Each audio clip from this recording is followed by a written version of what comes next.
Lukas, we are going to have a chat about your third feature film, Lilya Forever.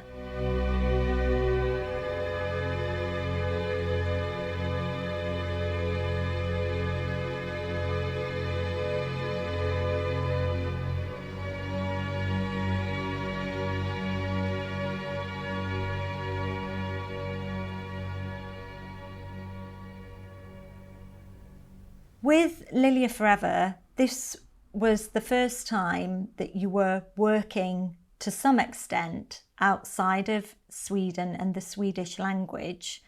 I wondered what it was like for you to work outside of Sweden and to work in another language. Lilya Forever is a bit of a complicated film for me because I don't really like it a lot. And I know that it's sort of, some people think it's a strong movie or something, but making the film was quite fun actually, which sounds strange because it's such a, deals with such serious things, but it was quite a lot of fun making it. It was a good group of people and everything.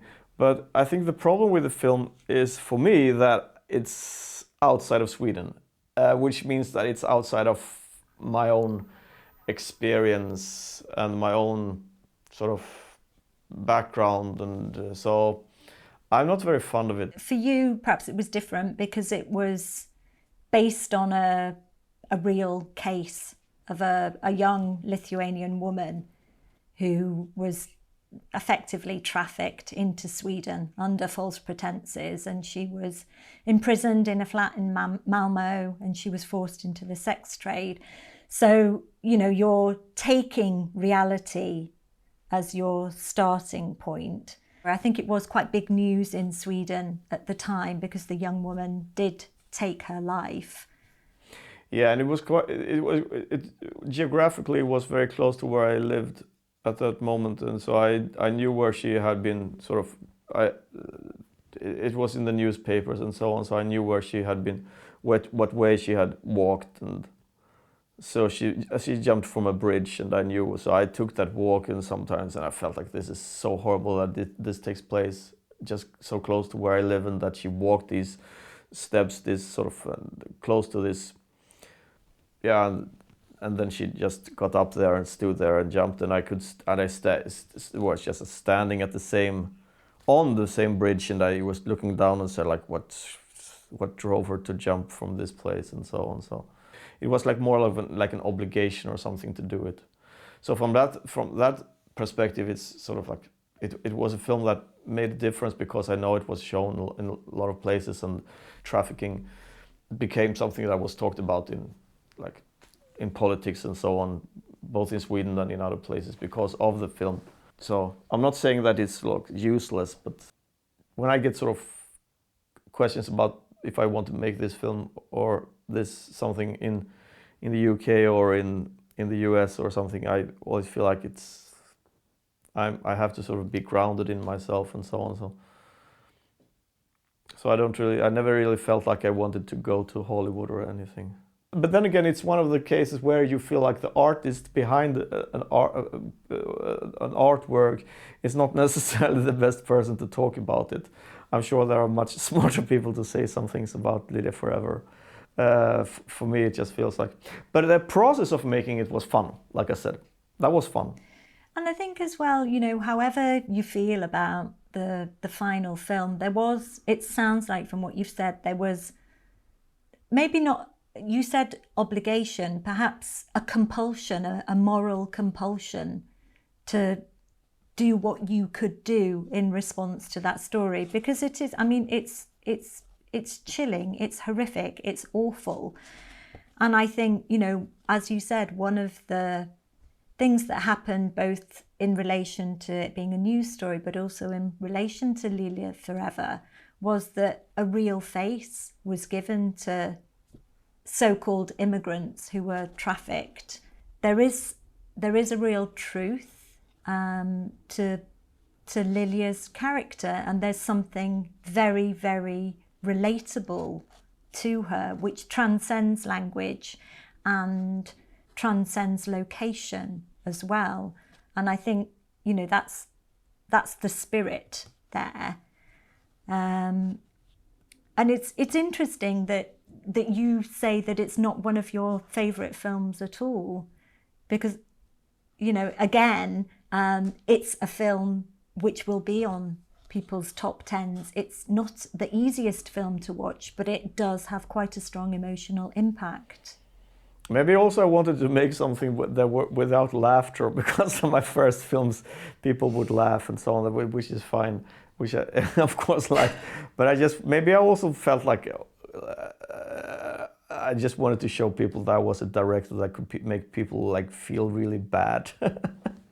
Yeah, I'm not sure, but there's that kind of drive also sometimes between what you do, that you feel like I'm going to make something that people don't expect of me. And at the time when you were interviewed about the film, Lukas, you said, "I could not have made this film without my strong Christian beliefs," Oh, which is really? that's quite an interesting comment, because of course there is an element of both hope and hopelessness, because there is the interior imaginary world that Lilya has. But I wonder if you could talk a little bit about faith and Christian belief and what role that had in Lilya. I'm not sure if I have a strong Christian belief. I'm not even sure if I had it back then. I guess I have a Christian belief, but I'm not sure if it's very strong.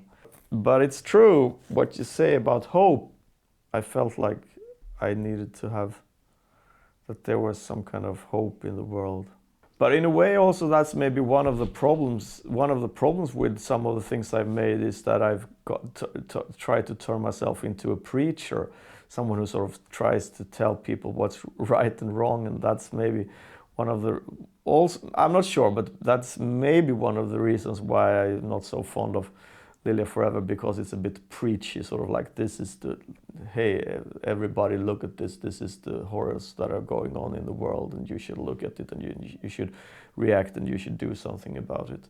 And I'm not really sure if I these days feel comfortable with that sort of position. I was interviewed by someone who was writing in school or something, something about Lilya Forever, and sort of asking me about the reasons behind trafficking and what sort of like blah blah blah, the system, the society and political and the thing. I just feel like I have no idea. I just feel like people are crazy and have been doing evil things since the world, since day one. And I think at that point, when I was making the film, I had more of a feeling that I know why this is happening, and this is what's blah, and this should be stopped because of this, and so on. One of the elements that is beautiful is the power that you actually, the limited power that you give to Lilya with her imagination. And certainly for me, that makes her more real as a victim.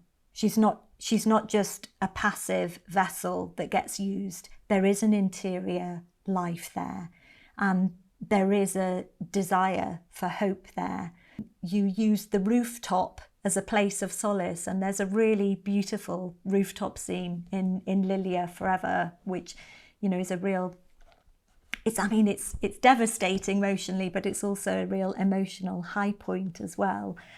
No, but it's like, if I can see something on like Instagram or something, and there's like an image or like 2 seconds or 10 seconds from a film of mine, and then I can really feel quite proud of what I've done, but that's like 10 seconds.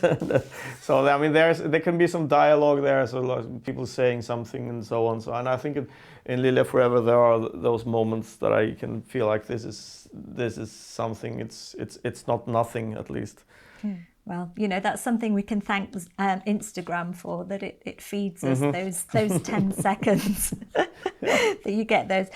Lukas, it's been wonderful. Thank you, although it's perhaps been a bit uncomfortable for you to share some of your memories about Lilya. It's great to get the chance to talk about it, so thank you very much. Thank you.